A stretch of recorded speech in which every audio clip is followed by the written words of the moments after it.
Assalamu alaikum. Now in this video we will understand that what is market segmentation. हम इसे ज़रा detail में पढ़ेंगे. तो सबसे पहले जो जब आप मार्केट सेगमेंटेशन कर रहे होते हैं, जो मार्केटिंग क्वेश्चन आपके दिमाग में आता है that what customers will we serve in future. कौन से कस्टमर्स को हम सर्व करेंगे फ्यूचर में. फॉर एग्ज़ाम्पल कि जब आप बायर एक मार्केट में आता है, जो आपके बायर्स हैं जो आपके मार्केट में अवेलेबल हैं, they have their different wants. उनके लिमिटेड रिसोर्सेज हो सकते हैं, अनलिमिटेड रिसोर्सेज हो सकते हैं, डिफरेंट रिसोर्सेज होती हैं, डिफरेंट लोकेशंस होती हैं, बाइंग एटीट्यूड्स डिफरेंट होते हैं एंड बाइंग प्रैक्टिसेस डिफरेंट होती हैं. तो you have to understand all of this कि उनके रिसोर्सेज क्या हैं, लोकेशंस क्या हैं, बाइंग एटीट्यूड्स क्या हैं एंड बाइंग प्रैक्टिसेस क्या हैं. So when you do the market segmentation, इसमें क्या होता है, कंपनीज जो हैं वो जो लार्ज हेट्रोजेनियस मार्केट्स होती हैं ना, इनको स्मॉलर सेगमेंट्स में डिवाइड कर देती हैं. With this, by segmenting the market, what happens that it is easy for the company to reach uh, uh, to to reach more effectively and efficiently with their products and services to match the customers' unique needs and wants. ठीक है. Market segmentation में 4 important सेगमेंटेशंस आती हैं, जिसमें सबसे पहले आ जाती है segmenting consumer market, segmenting business market, segmenting international markets and requirements for effective segmentation. अब मार्केट सेगमेंटेशन को समझने के लिए ना हम एक और मैं आपको एग्जांपल देती हूँ जिससे आपको ज़रा ज़्यादा अच्छे से समझ लग सकेगी. जिस तरह फॉर एग्जांपल आपका जो यूनिवर्सिटी है, अब उसने कॉमर्स की डिग्री दी है. अब कॉमर्स की डिग्री में वो कॉमर्स के ही जो सब्जेक्ट्स हैं, ऑफर्स हैं, वो करेगा. ठीक है. अब यूनिवर्सिटी है, उसके पास हर डिपार्टमेंट के लिए डिफरेंट सब्जेक्ट्स हैं, डिफरेंट कोर्सेज हैं. वो हर सब्जेक्ट के लिए सेम कोर्सेज या सेम सब्जेक्ट्स नहीं ऑफ़र कर रहा होता. उसका रीज़न क्या होता है, उसने अपनी जो एजुकेशन जो डिग्रीज़ हैं वो क्या कर दी हैं, सेगमेंटाइज कर दी हैं डिफरेंट ग्रुप्स के लिए, डिफरेंट नीड्स एंड वांट्स के हिसाब से. ठीक है. अब वो हर उस सेगमेंट के हिसाब से उनको कोर्सेज, उनको सब्जेक्ट्स ऑफ़र करेगा. So this is what is basically market segmentation. अब सेगमेंटिंग कंज्यूमर मार्केट क्या होता है. सेगमेंटिंग कंज्यूमर मार्केट होता है कि आप डिफरेंट जो आपका कंज्यूमर का मार्केट है ना, उसके जो डिफरेंट वेरिएबल्स हैं, उनको या तो अकेले या कम्बिनेशन करके कैसे मार्केट स्ट्रक्चर बनाते हैं ताकि आप उनको पहुंचना आपके लिए आसान हो जाए. इसकी एग्जांपल में आ जाता है geographic segmentation, demographic segmentation, psychographic segmentation and behavioural variables. ये हम पहले सारा कुछ कर चुके हैं, so this will not be difficult for you. हम इसमें डाइव इन मारते हैं जल्दी से एंड गो ऑन. ये 4 सेगमेंटिंग कंज्यूमर मार्केट्स की हैं कि आप कैसे कंज्यूमर मार्केट को सेगमेंटाइज कर सकते हो. सबसे पहले है on the basis on the place they are dealing in, geographic segmentation. ठीक है. divides the market into different geographical units such as nations, regions, states and countries, cities or even neighborhoods. As example के America जैसा जो है north world reason या country के हिसाब से आप उसको करते हैं. जैसे कनाडा हो गया, वेस्टर्न यूरोप हो गया, पैसिफिक रिम हो गया, चाइना हो गया, पाकिस्तान हो गया, ब्राज़ील हो गया. इस बेसिक पे आप कंट्री रीजन के हिसाब से करते हैं. जैसे पंजाब, खैबर पख्तूनख्वा, सिंध, बलूचिस्तान. सिटी या मेट्रो साइज़ के हिसाब से वॉल्ड सिटी, लाहौर के जो मेन सिटी है वॉल्ड सिटी है, या जो एक पोश एरिया है उस हिसाब से. आप डेंसिटी के हिसाब से कर सकते हैं, urban, suburban, exurban, rural. Climate के हिसाब से करते हैं, northern, southern. So in basis पे you segmentise your geographically your consumer markets. उसके बाद सेकंड हमारे पास आ जाता है डेमोग्राफिक सेगमेंटेशन. डेमोग्राफिक सेगमेंटेशन में क्या होता है दैट ये हमने पहले पढ़ा हुआ है that according to the structure of the population you try to segmentise your consumer market. Divides the market into segments based on variable such as age, life cycle stage, gender, income, occupation, education, religion, ethnicity and generation. हमने ये सारा पहले पढ़ चुके हुए हैं. ये सारी चीज़ें हमारे लिए कोई नई चीज़ नहीं है, ये सारी वही चीज़ें जो हम अभी पिछले चैप्टर्स में हमने की हुई हैं। एज के हिसाब से आप कैसे कर सकते हैं, जैसे अंडर 6 के लिए और जैसे आप फ़र्ज़ करें आप बच्चों के ब्रांड्स में कपड़े लेने जाते हैं तो इन्फेंट्स का एज ग्रुप अलहदा होता है, टूडलर्स का अलहदा होता है, किड्स का अलहदा होता है, टीनेजर्स का अलहदा होता है। सो एज क्या एज के हिसाब से ऐसे होगा under 6, 6 to 11, 12 to 19, 20 to 20, 34, 35 to 49, 52, 64 and etcetera etcetera. इसकी अच्छी सी एग्जांपल देने के लिए अगर हम डेमोग्राफिक की एग्जांपल अच्छी सी देखें तो इसकी एग्जांपल होगी जिस तरह कोलगेट है।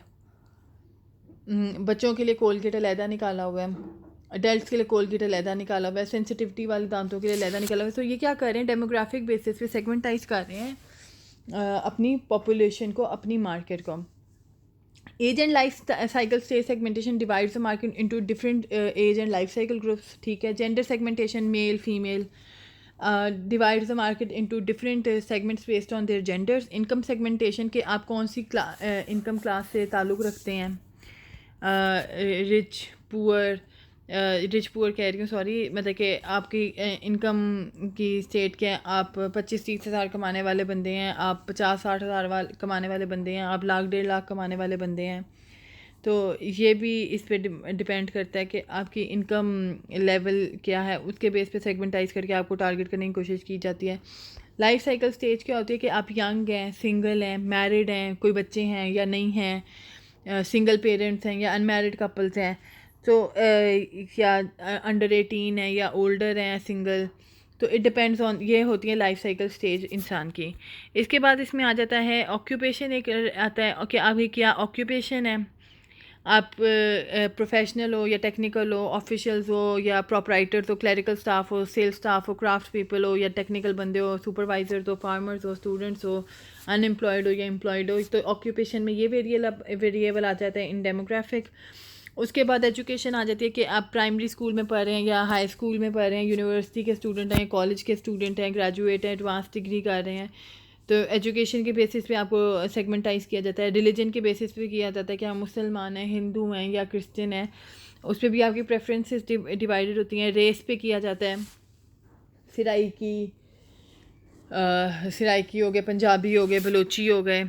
फिर जनरेशन पे किया जाता था कि आप याद होगी आप लोगों को, हमने पिछली सब्जेक्ट में पढ़ा था that either your baby boomer generation X है या मिलेनियल है, जनरेशन वाई है, आपकी नेशनैलिटी क्या है, उस बेसिस पे आपको डेमोग्राफिक बेसिस पे सेगमेंटाइज किया जाता है। तो these are the basis of these are the segmentising your market, consumer markets according to the demographic variables.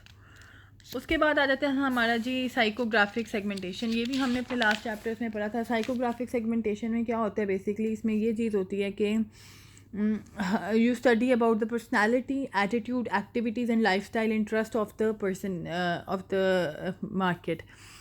इसमें you can divide your market into different segment based on their social class, lifestyle, personality, characteristics etc. Psychographic में हमने last chapter में एक चीज़ पढ़ी थी, एक चीज़ आ जाती है जिसे हम कहते हैं मोटिवेशन, के जो आपका है क्या कहते हैं कस्टमर है, कंज्यूमर है, उसको क्या मोटिवेशन मिलती है और किस मोटिवेशन से आके वो आपका प्रोडक्ट परचेज़ करता है।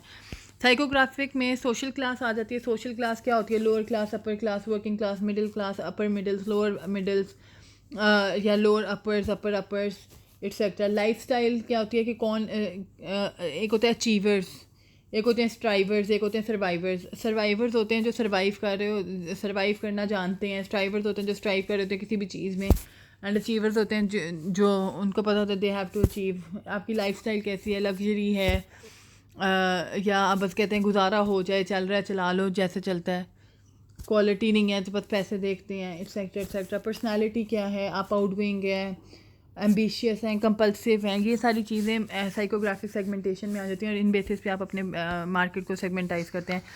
उसके बाद आ जाती हैं बिहेवियरल सेगमेंटेशन। बिहेवियरल सेगमेंटेशन में आ जाती हैं ऐसे बायर्स आ जाते हैं that based on their knowledge, attitudes, uses और रिस्पॉन्सेज टू अ प्रोडक्ट, कि अपने नॉलेज और एटीट्यूड को यूज़ करके वो अपने प्रोडक्ट को कैसे रिस्पॉन्स करता है टूवर्ड्स अ प्रोडक्ट। इसमें मज़ीद आप जो बिहेवियरल सेगमेंटेशन है इसको आप सेगमेंटाइज कर सकते हो on the basis of occasions.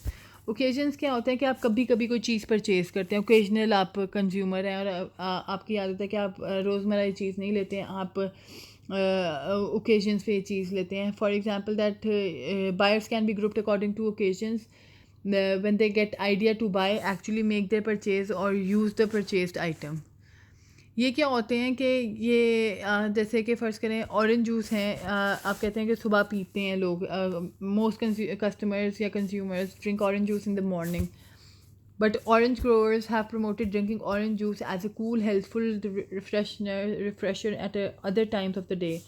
By contrast, Coca-Cola's Good Morning campaign attempts to increase Diet Coke consumption by promoting the soft drink as an early morning pick-me-up.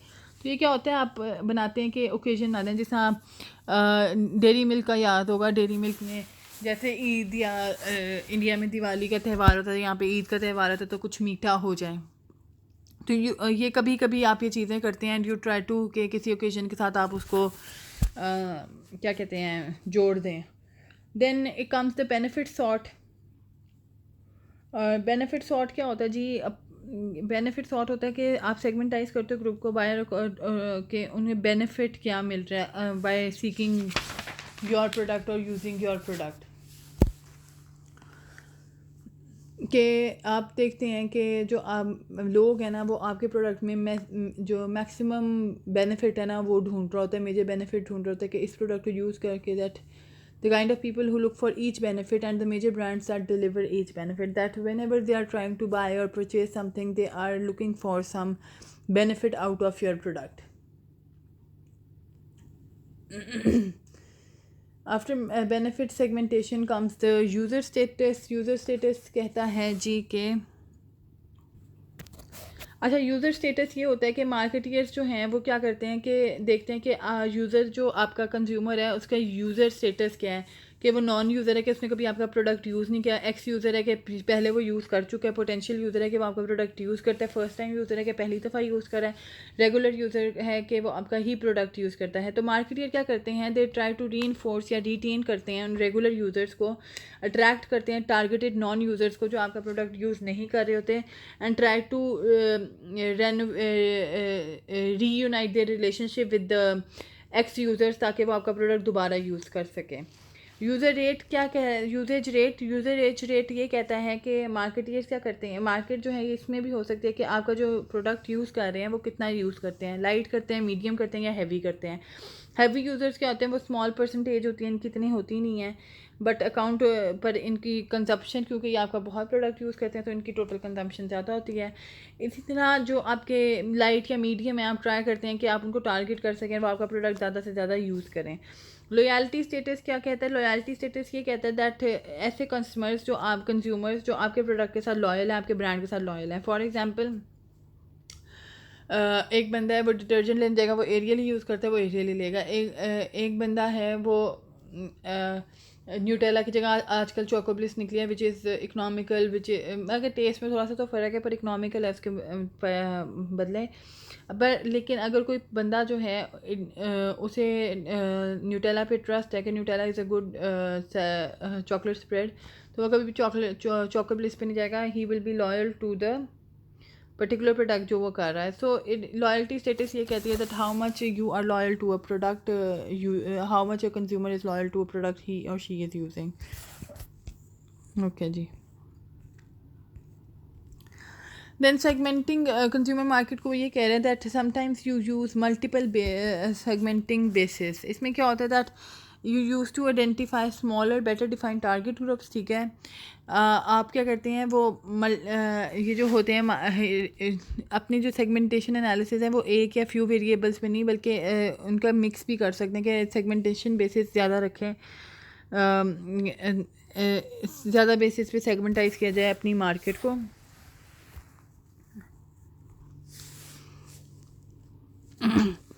तो मल्टीपल सेगमेंटेशन में ये होता है कि आप एक या एक दो तीन वेरिएबल्स को लेकर चल रहे थे. You try to cater more than one और फ्यू सेगमेंटेशन वेरिएबल्स.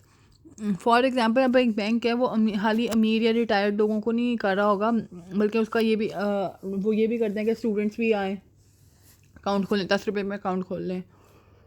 तो या हाउस वाइफ आके अकाउंट खोलें। तो इसका क्या रीज़न होता है कि आप कोशिश करते हैं ज़्यादा से ज़्यादा आप अपनी टारगेट मार्केट को इंक्रीज़ करें। अच्छा, market segmentation, segmenting market, business markets, ये हम नेक्स्ट वीडियो में करेंगे क्योंकि ये वीडियो बहुत प्रोलॉन्ग हो गई है। सो फॉर दिस, अल्लाह हाफ़िज़।